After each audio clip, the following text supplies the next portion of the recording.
All right, welcome back. President Trump is getting ready this morning for the summit with Russian President Putin. The two world leaders will meet at an army base in Anchorage, Alaska, tomorrow.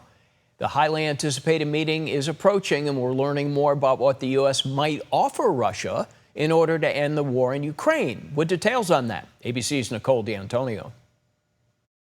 This morning, President Trump preparing to meet with Vladimir Putin in Alaska, the first time the Russian president has set foot on U.S. soil in nearly a decade. The British Daily Telegraph reports White House officials are working on a deal that would give Russia access to natural resources in Alaska in exchange for ending the war, along with the lifting of some sanctions on the Russian aviation industry, and providing access to rare earth minerals in Ukrainian territories currently under Russian occupation. Trump warning Russia there will be consequences if Putin doesn't agree to end the war. Will Russia face any consequences if Vladimir Putin does not agree to stop the war after your meeting on Friday? Yes, they will.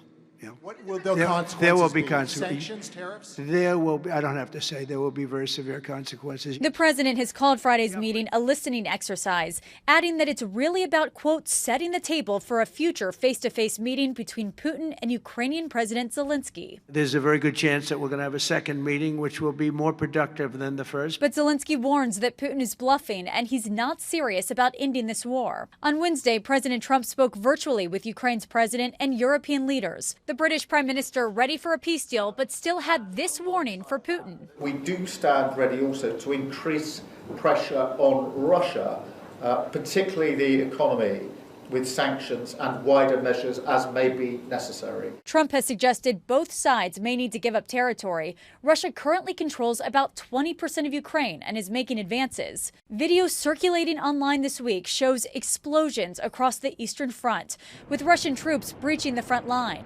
Civilian deaths now reportedly at their highest levels since the early months of the war. During that call with Zelensky, European leaders say they are united with President Trump that there must be a ceasefire before peace talks can begin. Nicole D'Antonio, ABC News, Washington.